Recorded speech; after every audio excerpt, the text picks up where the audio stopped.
-40 degree पर भी penguins अपनी फैमिली कैसे बनाते हैं? धरती की सबसे ठंडी जगह एंटार्क्टिका, जहां टेम्परेचर -40 डिग्री तक गिर जाता है, जहां हवा इतनी तेज होती है कि सांस लेना तक मुश्किल हो जाता है, और ऐसी जगह पर पेंगुइन्स अपनी फैमिली बनाते हैं। साइंटिफिक एंगल से देखें तो पेंगुइन्स का मेटिंग साइकिल बहुत ही प्रिसाइजली टाइम होता है। समर्स के एंड में जब एंटार्क्टिका में थोड़ी रोशनी और थोड़ी मूवमेंट होती है, तब मेटिंग होती है। मेटिंग के बाद माँ पेंगुइन के बॉडी के अंदर फर्टिलाइज अंडा डेवलप होता है।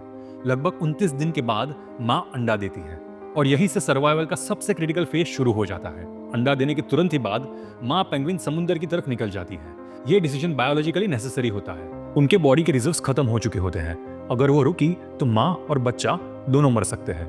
ये अंडा लगभग 450 ग्राम का होता है, और ये इतना सेंसिटिव होता है कि अगर 1 सेकंड के लिए भी बर्फ इसको छू जाए तो एम्ब्रियो तुरंत मर सकता है। इसलिए पिता पेंगुइन ये अंडा अपने पैरों पर रखता है और अपने पेट के नीचे एक स्पेशल वार्म सिल्क फ्लैप से कवर करता है। इसी दौरान बाहर का टेम्परेचर अराउंड -40 तक होता है। अब यहाँ पर टीम वर्क शुरू होती है।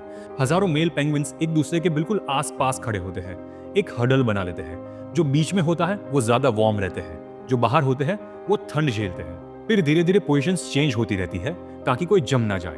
ये एक बिल्कुल सर्वाइवल स्ट्रेटेजी है, और इस पूरे वक्त पिता पेंगुइन 2 से 4 महीने तक कुछ भी नहीं खाता। ये एनिमल किंगडम का सबसे लंबा पेरेंटल फास्ट माना जाता है। जब चूजा बाहर आता है तो पिता पेंगुइन अपने गले से एक स्पेशल प्रोटीन रिच मिल्क बच्चे को देता है, और बच्चा जिंदा रखता है। जब माँ वापस लौट कर आती है, पिता अपना 40 to 50% बॉडी वेट तक खो चुका होता है। और सबसे अनबिलीवेबल पार्ट, हजारों पेंगुइन्स के शोर में भी माँ अपने बच्चे को सिर्फ आवाज से पहचान लेती है। इसके बाद महीनों तक दोनों पेरेंट्स बारी बारी अपनी ड्यूटी निभाते हैं। एक खाना ढूंढता है, दूसरा बच्चे की हिफाजत करता है।